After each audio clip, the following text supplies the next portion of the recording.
It is really sunny and I'm gonna try and film this as fast as possible, and I'm so sorry for looking like I have like an oil zone on my face. I promise it is the sunscreen. This is really good. Use it, especially if you plan on filming videos in the sun. But hi. Thank you for clicking on this video. My name is Kirtana and I am going into year 2 in NUS Business School. I'm also a student in NUS College, which means that on top of business, I take other modules rooted in both the arts and the science, so interdisciplinary learning. And I stay on campus in a residential college. I stay in Cinnamon or NUS College for the first year, and then moved to West Wing, which was previously the Yale NUS campus. If you have any questions about that, drop a comment. I love to answer, and a lot of people don't know about NUSC, but today's video is not about that. Today's video is actually about things I learned from my first year at uni and things I wish someone would have told me before I went in. Uni can be very scary, especially if you're the first person in your family to go to uni.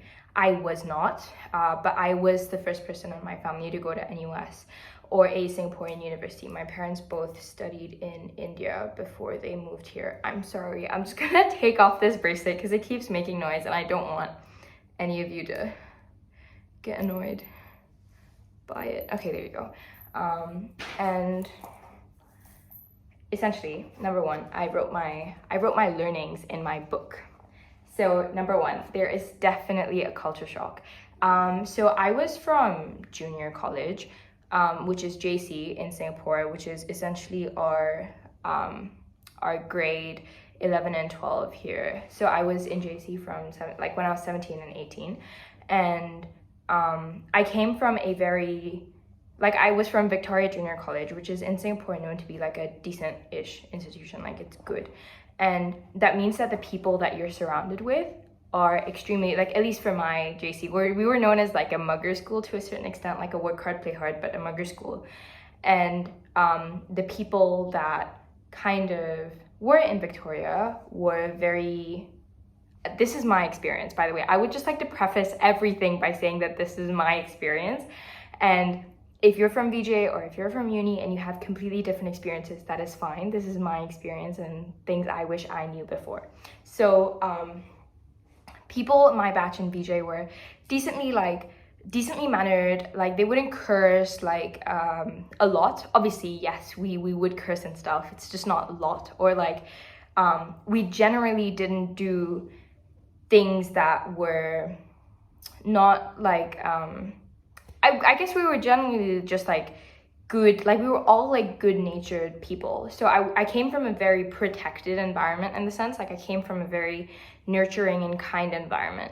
Not to say that when you go to uni, it's not. I'm just saying that there's a wider pool of people, so you are more likely to meet people that would have come from very, very different backgrounds as you. It might seem like common sense, but when you're experiencing it for the first time. So when I went to my first day of orientation, people ran down, our orientation leaders, right? So NUS Business is known for being crazy. We had this mini rave thing at the end of orientation, which I'd never experienced before, given my background and where I came from. I was also quite sheltered, so I know this is my experience, but uni is definitely a big culture shock. In terms of people, for sure, there's just so many different kinds of people that you've never met before. You have you can have I didn't, but you can have a 27-year-old who went to the Navy and Poly and JC. I have someone like that in NUSC that I know. You can have a 35-year-old also who's given birth, who's a mother. There is no limit to the types of people you have in your classes, and always remember that they're from very, very different backgrounds, which is something that you might not have been used to in other institutions previously. Number 2 was the difference in academics is actually quite big. So in Singapore, generally, when you do exams, and I think pretty much a lot of places around the world, when you do your final papers or whatever, that is the only thing that counts to your grade. Like that final paper, that one day, that 4 hour paper is what matters to your final grade. But in university, it's not like that. In university, pretty much every single class is like graded, how much you participate, or there's so many different sorts of like grading. This is for business. So again, if you're in a different faculty, it might be different for you, it might be just a final paper. But for business and in my other classes, class participation was a thing. So was like, there were so many assignments along the way. So it wasn't just that like one final that was the 100%. So you definitely have like different components, which means that to a certain extent, you need to be putting in effort consistently. So generally for me, like how I used to do was I would start focusing on my final exam, like my O-levels or my A-levels, like 6 to 8 months before, like 6 months-ish, even that was too much, like 6 months before the actual paper. So for the first like 1.5 years or the time before that, I would focus on other things. Like obviously I would still pay attention in class and stuff, but like I would focus on building up my portfolio, being in a lot of CCAs, handling a lot of events, doing other stuff. But in university, you have to do all of that together. You can't lose focus or be like, okay, you know what, I'm gonna think about it later, because everything happens at the same time. You wanna build your portfolio, you have to do it while also giving your 100% in class. So I think that's something I wish like I could have prepared myself for a bit, like at least like mentally be like, okay, you need to give your 100% in each class, or like your 80% each class. Like you can't be like, okay, I'm gonna think about this later, because even 1 week, like if you fall behind, you fall behind. I think another thing I wish someone would have told me is do not get into the habit of skipping lectures, in the sense that I a lot of the lectures, like if I skipped, I always made sure that I had the notes, I had the recording, like my friends went so they could give me the notes. But you'll like, it starts to snowball after that. Like you do it once and you're like, oh, not a big deal. You will continue doing it, and then you will end up just thinking that, you know, you can just do without the lectures, which is not true. There's a reason why these lectures happen. Even if you're good at the subject, even if you've done it before, I recommend going to your lectures, going to your classes. Basic understanding, but don't get into that habit of skipping your lectures. Or don't be complacent that you have done this subject before, you've done this module before, and you'll do well. Because there is, I mean, okay, I didn't do badly for that mod. I'm just saying that like it wasn't easy to do well in that mod. So I wish personally that I put in more effort into my lectures and attending my lectures, because it's not just about attending your lectures. You see, like when that time has been allocated in your timetable for you to attend that lecture, essentially what you've done is you've carved out that time for yourself to study that module. So if you don't go for your lecture, you kind of don't study that module, and that just snowballs until like 3 weeks before the final. You're just freaking out and you're like, what the heck did I do this entire sem? So go for your lectures.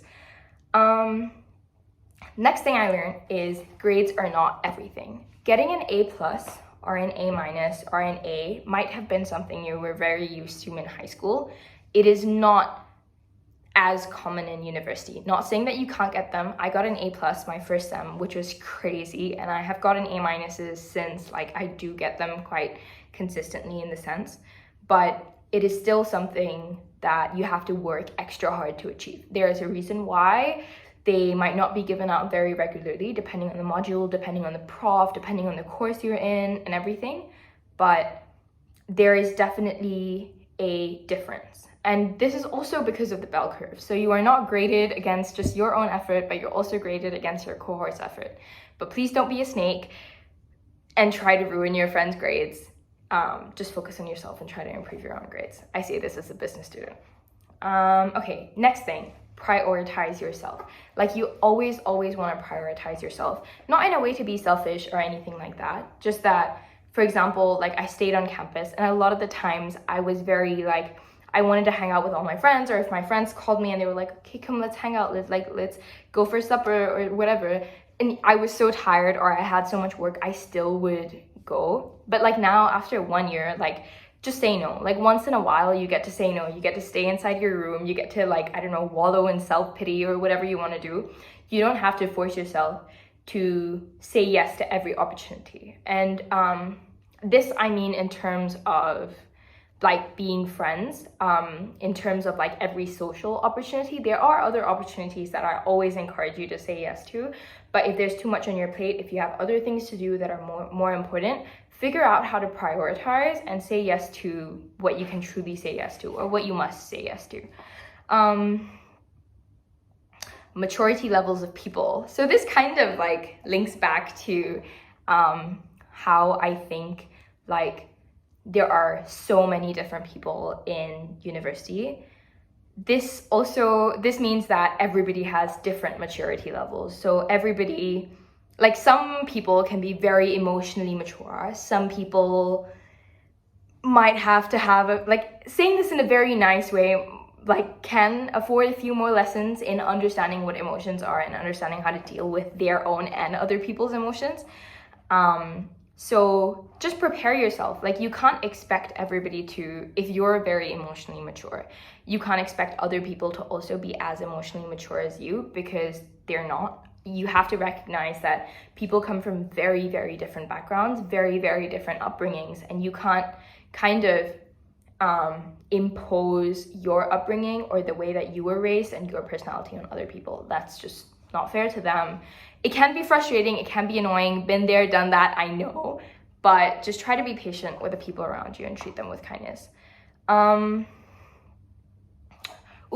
Good relationships with your friends and your profs, especially your professors, matter, because one component that is becoming quite prevalent in grading is class participation, which means that how much you kind of talk in class, how much you participate in class, how much you contribute to discussions in class. So it can be as simple as raising your hand or nodding, but it can also be as complex as being able to really contribute to class discussions and come up with thought-provoking questions. But if you find yourself that you're unable to, or you feel like you haven't done enough to guarantee you that 20% or like a really good grade of class participation, one thing I recommend is talking to your prof after class. Showing your prof that you've done all these things to engage with this content outside of class is always important. I'm not saying to suck up. I